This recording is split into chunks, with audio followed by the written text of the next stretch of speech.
3 दिन में आपने क्या देखा, क्या हुआ, आगे आपका क्या विचार है, क्या करना चाहेंगे?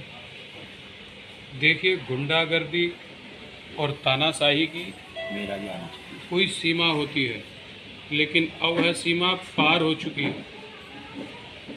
मुझे डराया जा रहा है, मुझे धमकाया जा रहा है कि आप इसको ख़त्म कर दीजिए, वरना कोर्ट से तुम्हारे खिलाफ वारंट निकलवा देंगे, तुम्हें ये करवा देंगे, तुम्हें वो करवा देंगे। तो मैं बता देना चाहता हूँ, पंकज दभरैया न पहले कभी डरा था, न अब कभी सरकार से डरेगा। जो किया जाए मोदी सरकार पे वो कर ले।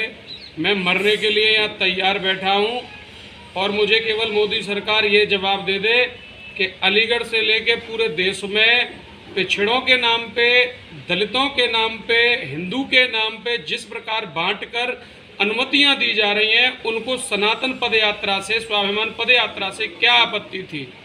क्यों घबरा गए मोदी जी और क्यों इतना डर लग गया अगर आप इतने ही सही थे? क्योंकि आपने सनातनियों को लड़ाने का काम कराया, आपने SC/ST एक्ट को पुनः लाकर सुप्रीम कोर्ट का अपमान किया, आपने जो नए नए बच्चे थे, जो छोटे छोटे बच्चे थे, जिनको शायद इन चीज़ों का मूलभूत ज्ञान भी नहीं था, उनको आपस में बहन भाइयों को, भाई भाइयों को लड़ाने का, मरवाने का काम किया।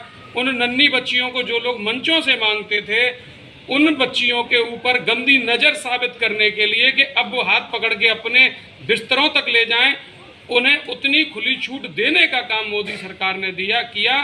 तो मैं बस इतना ही कहूँगा कि आप अपनी मनमानी करिए, मैं भी यहाँ पर हट लेके बैठा हूँ, या तो हमें भी अनुमति दी जाए, जिस प्रकार सभी जितने भी कार्यक्रम हो रहे हैं उनको अनुमति दी जा रही है। मेरा धर्म भी है, कर्तव्य भी है, और मुझे संविधान के मौलिक अधिकार आर्टिकल 19 बने के तहत यह अधिकार प्राप्त है कि मैं कोई भी विरोध प्रदर्शन या रैली कर सकूं। लेकिन मैं कोई विरोध नहीं कर रहा था, मैं केवल पदयात्रा अपने प्रधानमंत्री जी के यहाँ लेकर जाना चाह रहा था। लेकिन प्रधानमंत्री जी स्वयंभू हो चुके हैं, वह अहंकारी हो चुके हैं।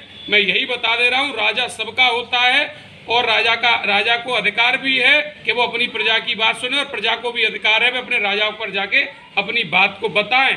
तो उन्होंने मेरी आवाज़ रोककर, सनातन पदयात्रा को रोककर संपूर्ण भारत के सनातनियों के मुंह पे जूते मारने का काम किया है।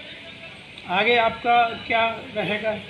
मैं जब तक यहाँ पर बैठा रहूँगा, जब तक मुझे मेरी सनातन स्वाभिमान पदयात्रा की अनुमति नहीं दे दी जाती, या फिर SC/ST एक्ट एवं UGC बिल पर मंत्रिमंडल मुझसे बात नहीं कर लेता, अन्यथा मेरा धरना यहीं पे चलेगा। इसके बाद में यहाँ पे आमरण अनशन के लिए भी तैयार रहूँगा।